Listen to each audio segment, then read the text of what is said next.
tignan niyo po ang record ng ating mga kandidato.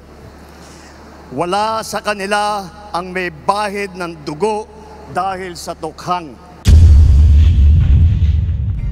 Parang mahirap makapaniwala na nandito na naman tayo sa kampanya. Napakabilis ng panahon, napakabilis ng pagdaan ng 3 taon na akala natin ay magiging mas matagal. Ngunit nandito nga tayo sa darating na halalan sa Mayo. At sinimulan po natin ang aming national campaign, kagaya ng dati, dito po sa ating minamahal na lalawigan ng Ilocos Norte. Andito po ang aming ipinagmamalaki ng mga kandidato para sa Senado. Ngunit, bagamat nakatuon ang pansin natin sa ating mga kandidato para sa Senado, huwag po natin kaligtaan ang halos 18,200 na local executive na ating ihahalal sa Mayo. Nabanggit ko po ito dahil may pagmamalaki ng alyansa na kami lang ang may kumpletong ticket mula sa senador hanggang sa sangguniang bayan ng pinakamaliit na bayan ng buong Pilipinas. At hindi pangkaraniwan ang mga aming kandidato. Hindi po kagaya ng mga nakikita natin sa mga iba't ibang partido. Hirap na hirap makakuha ng kanilang mga miyembro. Ang aming pong ipinagmamalaki at pinaglalaban ay subok na at matagal nang nagseserbisyo sa publiko. Hindi po ay naaawa rin po kuminsan sa ating mga katunggali dahil nagmamakaawa para makakuha ng mga malalakas at magagaling na kandidato. Di tulad ng iba, karampot lang ang kandidato. Dito po, buo kami. Hindi lamang buo sa numero, ngunit buo ang loob para ipaglaban ang kapakanan ng bawat Pilipino at ang buong Pilipinas.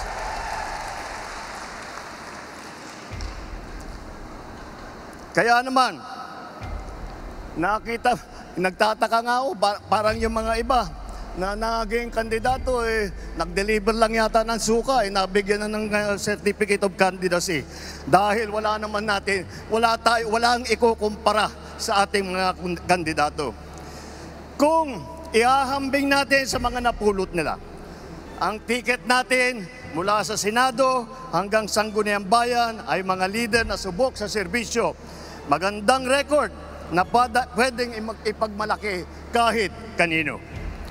Kung kilatisin natin ng isa-isa, napakatingkad ng ating kakayahan, ng kanilang kakayahan at ng mga pambato para sa pagbabago. At kapag pinagsama kagaya nito na nangyari dito sa alyansa, ay lalong nakaka-impress ang kanilang pinagsamang lakas at galing. 8 po sa ating mga kandidato ay veteranong senador. Palitan ko na lang, matagal ng senador kasi pag veterano baka akalain nilang hindi lang luma kundi matanda. Andito po ang ating mga senador, Senator Cayetano, Senator Lacson, Senator Lapid, Senator Marcos, Senator Pacquiao, Senator Revilla, Senator Soto, Senator Tolentino. Pagpasok po sa Senado ng mga re-electionist sa Senado ay wala na pong OJT. Hindi na mag-aaral. Alam nila ang trabaho. Alam na nila ang pangangailangan ng Pilipino. Alam na nila ang gagawin nila upang gawin at idala sa ating mga kababayan ang kanilang pangangailangan.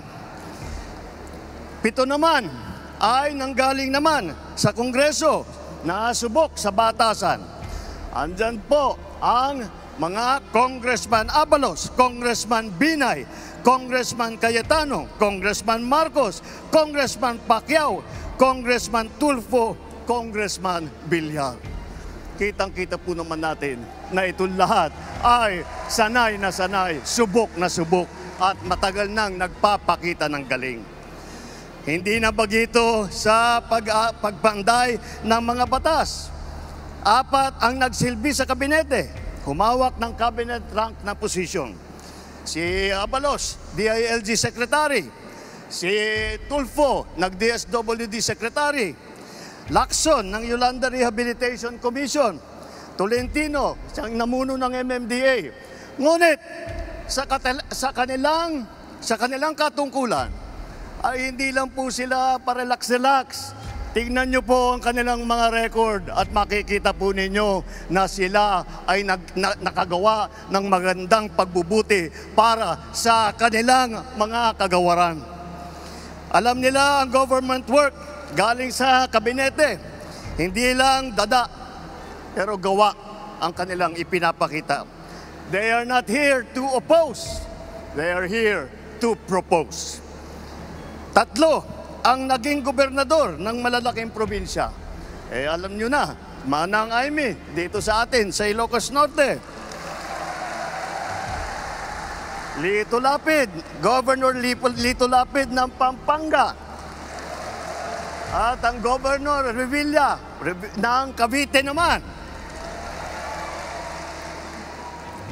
Bukod pa ron, kasama nila ang 3 naging city mayor. Binay ng Makati, Tolentino ng Tagaytay, Abalos ng Mandaluyong. At huwag natin kalimutan na si Tito Sen, Senator Soto ay naging Vice Mayor din ng Quezon City. Hindi rin po tayo nagkukulang sa boses ng kababaihan at maglalaban para sa karapatan ng ating kababaihan dahil 4 sa ating mga kandidato ay babae, pero itong mga babaeng ito ay palagay ko mas matatapang pa ito kaysa sa mga lalaki na nandito ngayon. Mga abogado naman, 4 din. 4 ang abogado natin: Abalos, Binay, Cayetano, Tolentino. Si Aimee nag-aaral din sa law school. At pinagtatalunan lang nila kung sino daw ang pinakamagaling at sino nanggaling sa pinakamagandang eskwelahan. Ngunit lahat yan ay magaling, lahat yan ay matalino, lahat yan ay ginamit na ang kanilang kakayahan upang pagandahin ang Pilipinas. Kung itatanong naman natin, sila ba ay isa lang ang pinanggalingan? Tiga Maynila lang ba lahat? Tiga Luzon ba lahat? Hindi po.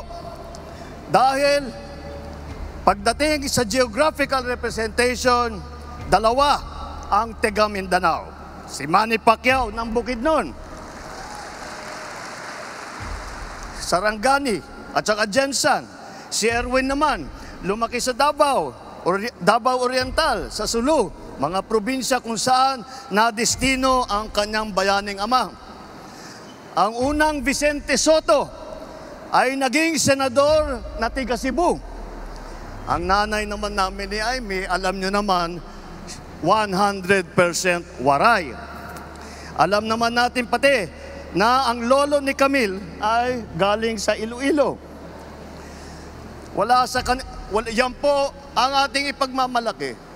Dahil po nauunawaan nila hindi lamang ang mga problema na hinaharap ng nasyonal, hindi lang ang mga problema sa taas, sa Senado, ngunit lahat po sila ay may karanasan sa local government, may karanasan sila sa executive. Lahat po sila ay nakapagpakita na ng kanilang kakayahan. Kaya't po ay kayang-kaya naming maipagmalaki. Bukod po dyan, tignan nyo po ang record ng ating mga kandidato. Wala sa kanila ang may bahid ng dugo dahil sa tukhang. Wala sa kanilang kasabwat sa pagbulsa ng sako-sakong pera, pinagsamantalaan ang krisis ng pandemya, pinabayaan ang ating mga kababayan na magkasakit at mamatay. Wala sa kanila ang mga pumapalakpak sa China at natutuwa pa kapag tayo ay binobomba ng tubig, tinatamaan ang ating mga Coast Guard, hinaharang ang ating mga mangingisda, ninanakaw ang kanilang huli. At bukod pa ron ay inaagaw pa ang mga isla natin para maging bahagi ng kanilang bansa. Wala po sa kanila ang tilang sakristan ng isang bulaang propeta na nasasakdal dahil sa pagyurak sa ating kabataan at sa ating kababaihan. Wala sa kanila ang tagataguyod ng pugad ng krimen, ng sentro ng paglalapastangan ng mga kababaihan na mga pogo. Tayo ngayon ay nasa sangandaan ng ating paglalakbay bilang isang malayang bansa. Bilang isang sambayanang may dangal, may sipag at may talino. Tayo ba ay papayag na babalik sa panahon gusto ng kung kailan gusto ng ating mga liderato maging probinsya tayo ng China? Babalik ba tayo sa nakaraan na ibinubugaw ang ating bayan bilang isang sugalan ng mga dayuhan? Nais ba natin bumalik sa landas na umaapaw sa dugo ng mga inosenteng mga bata na inagaw sa kanilang mga anak, mga ina, kinuha sa kanilang mga tahanan at inagaw ang kanilang kinabukasan? Walang nagnanais na Pilipino na mabalik tayo sa ganyang klaseng pagpatakbo. Kaya naman, pakakatiyak po kayo na kapag ang ating mga kandidato ay naluklok sa Senado at sila ay nagsimula ng kanilang trabaho, asahan po ninyo na sila po ay hindi makikihalo, hindi makikilahok sa ganyang bagay na ating iniwanan na at naayaw balikan. Ito po ang aming ipinagmamalaki. Ito po ang ating mga kandidato para ng alyansa para sa bagong Pilipinas. Ito po ang hinaharap namin sa inyo, ang pinakamagagaling na Pilipino, pinakamasipag na nagsiservisyo publiko, at ang buong buhay nila ay itinaya nila hindi lamang para sa kapakanan ng kanilang mga sarili, kung hindi po para sa inyo, para sa taong bayan, para sa Pilipino, at para sa Pilipinas.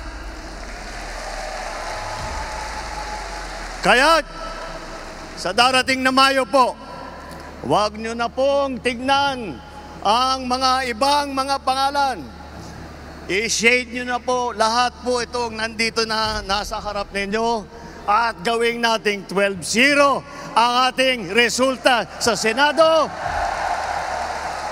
Nang sa ganon, matitiyak natin ang kinabukasan ng ating minamahal na Pilipinas. Mabuhay ang alyansa! Mabuhay ang bagong Pilipinas! Mabuhay tayong lahat! Maraming salam, Diyos Diyag, ninakada kayo aming parang mahirap makapaniwala na nandito na naman tayo sa kampanya. Napakabilis ng panahon. Napakabilis ng pagdaan ng 3 taon na akala natin ay magiging mas matagal. Ngunit nandito nga tayo sa darating na halalan sa Mayo. At sinimulan po natin ang aming national campaign, kagaya ng dati, dito po sa ating minamahal na lalawigan ng Ilocos Norte. Andito po ang aming ipinagmamalaki na mga kandidato para sa Senado. Ngunit, bagamat nakatuon ang pansin natin sa ating mga kandidato para sa Senado, huwag po natin kaligtaan ang halos 18,200 na local executive na ating ihahalal sa Mayo. Nabanggit ko po ito dahil may pagmamalaki ng alyansa na kami lang ang may kumpletong ticket mula sa senador hanggang sa sangguniang bayan ng pinakamaliit na bayan ng buong Pilipinas. At hindi pangkaraniwan ang mga aming kandidato. Hindi po kagaya ng mga nakikita natin sa mga iba't ibang partido. Hirap na hirap makakuha ng kanilang mga miyembro. Ang aming pong ipinagmamalaki at pinaglalaban ay subok na at matagal nang nagseserbisyo sa publiko. Hindi po ay naaawa rin po kuminsan sa ating mga katunggali dahil nagmamakaawa para makakuha ng mga malalakas at magagaling na kandidato. Di tulad ng iba, karampot lang ang kandidato. Dito po, buo kami. Hindi lamang buo sa numero, ngunit buo ang loob para ipaglaban ang kapakanan ng bawat Pilipino at ang buong Pilipinas.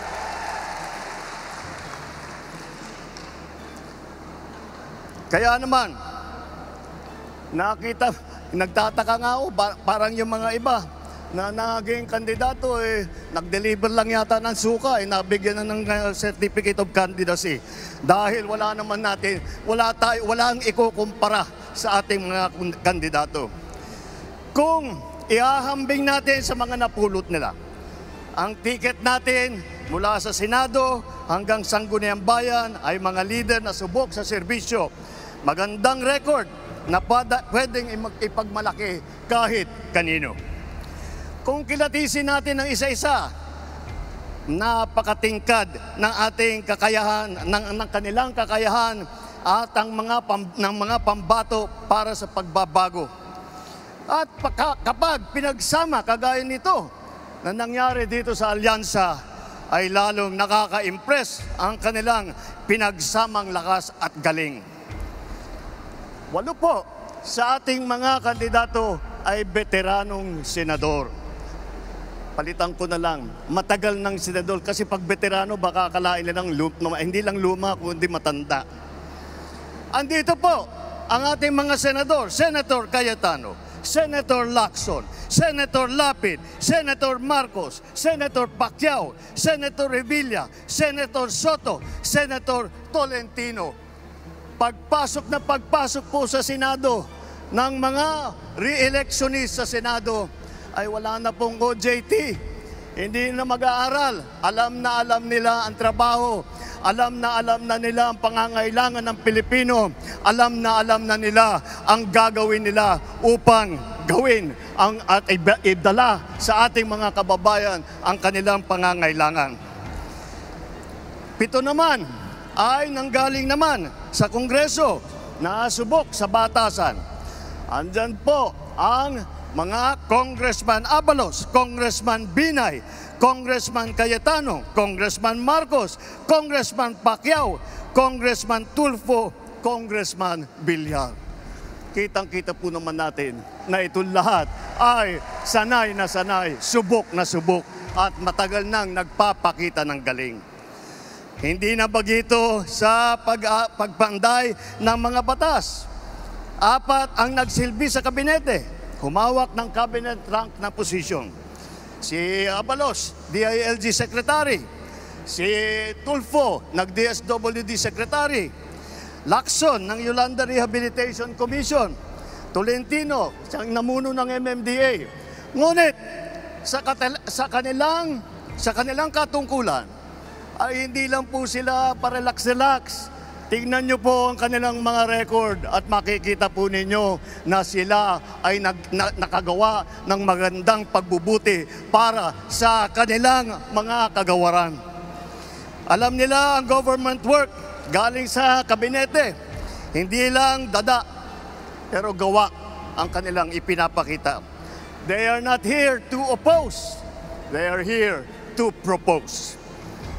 3 ang naging gobernador ng malalaking probinsya. Alam nyo na, Manang Aimee, dito sa atin, sa Ilocos Norte. Lito Lapid, Governor Lito Lapid ng Pampanga. At ang Governor Revilla ng Cavite naman. Bukod pa ron, kasama nila ang tatlong naging city mayor. Abi Binay ng Makati, Tolentino ng Tagaytay, Abalos ng Mandaluyong.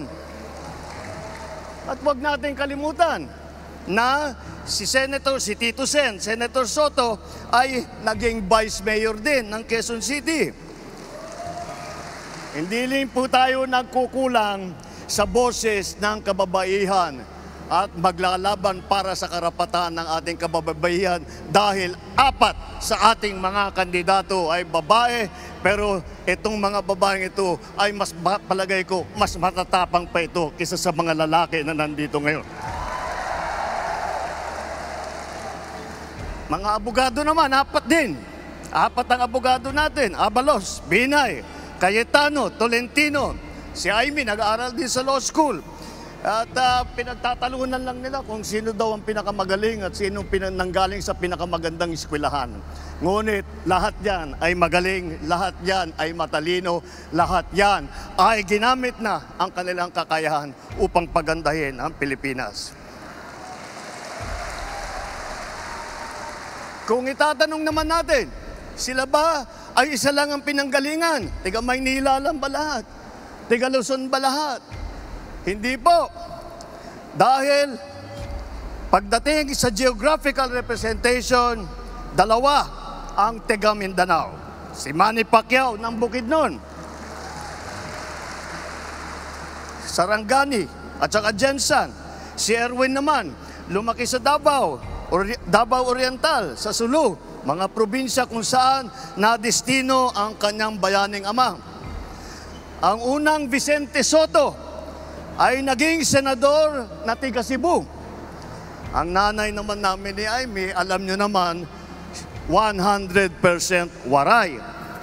Alam naman natin pati na ang lolo ni Camille ay galing sa Iloilo. Yan po ang ating ipagmamalaki. Dahil po nauunawaan nila hindi lamang ang mga problema na hinaharap na nasyonal, hindi lang ang mga problema sa taas, sa Senado, ngunit lahat po sila ay may karanasan sa local government, may karanasan sila sa executive. Lahat po sila ay nakapagpakita na ng kanilang kakayahan. Kaya't po ay kayang-kaya naming maipagmalaki. Bukod po dyan, tignan nyo po ang record ng ating mga kandidato. Wala sa kanila ang may bahid ng dugo dahil sa tukhang. Wala sa kanilang kasabwat sa pagbulsa ng sako-sakong pera, pinagsamantalaan ang krisis ng pandemya, pinabayaan ang ating mga kababayan na magkasakit at mamatay. Wala sa kanila ang mga pumapalakpak sa China at natutuwa pa kapag tayo ay binobomba ng tubig. Tinatamaan ang ating mga Coast Guard, hinaharang ang ating mga mangingisda, ninanakaw ang kanilang huli. At bukod pa ron ay inaagaw pa ang mga isla natin para maging bahagi ng kanilang bansa. Wala po sa kanila ang tilang sakristan ng isang bulaang propeta na nasasakdal dahil sa pagyurak sa ating kabataan at sa ating kababaihan. Wala sa kanila ang tagataguyod ng pugad ng krimen, ng sentro ng paglalapastangan ng mga kababaihan na mga pogo. Tayo ngayon ay nasa sangandaan ng ating paglalakbay bilang isang malayang bansa. Bilang isang sambayanang may dangal, may sipag at may talino.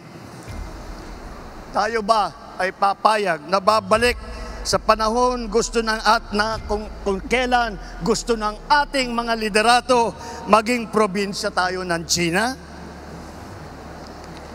Babalik ba tayo sa nakaraan na ibinubugaw ang ating bayan bilang isang sugalan ng mga dayuhan? Nais ba natin bumalik sa landas na umaapaw sa dugo ng mga inosenteng mga bata na inagaw sa kanilang mga anak, mga ina, kinuha sa kanilang mga tahanan at inagaw ang kanilang kinabukasan. Walang nagnanais na Pilipino na mabalik tayo sa ganyang klaseng pagpatakbo. Kaya naman, pakakatiyak po kayo na kapag ang ating mga kandidato ay naluklok sa Senado at sila ay nagsimula ng kanilang trabaho, asahan po ninyo na sila po ay hindi makikihalo, hindi makikilahok sa ganyang bagay na ating iniwanan na at naayaw balikan. Ito po ang aming ipinagmamalaki. Ito po ang ating mga kandidato para ng alyansa para sa bagong Pilipinas. Ito po ang hinaharap namin sa inyo, ang pinakamagagaling na Pilipino, pinakamasipag na nagsiservisyo publiko, at ang buong buhay nila ay itinaya nila hindi lamang para sa kapakanan ng kanilang mga sarili, kung hindi po para sa inyo, para sa taong bayan, para sa Pilipino, at para sa Pilipinas. Kaya, sa darating na Mayo po, huwag nyo na pong tignan ang mga ibang mga pangalan. I-shade nyo na po lahat po itong nandito na nasa harap ninyo at gawing nating 12-0 ang ating resulta sa Senado. Nang sa ganon, matitiyak natin ang kinabukasan ng ating minamahal na Pilipinas. Mabuhay ang alyansa! Mabuhay ang bagong Pilipinas! Mabuhay tayong lahat! Maraming salam, Diyos, nina kada kayo aming